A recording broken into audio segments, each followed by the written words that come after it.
When magpies gather around a dead bird, scientists do not describe it as a funeral. It is better called a response to a dead conspecific. A dead magpie can signal that a predator, vehicle, poison, disease may be present nearby. The first bird may give alarm calls, which can attract other magpies from the surrounding area. This creates a group response. More birds can watch the location and scan for possible threats. More birds can watch the location and scan for possible threats.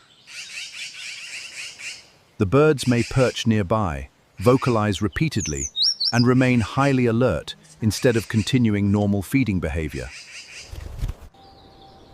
Experiments in closely related corvids show that seeing a dead bird can reduce feeding, increase caution at that site.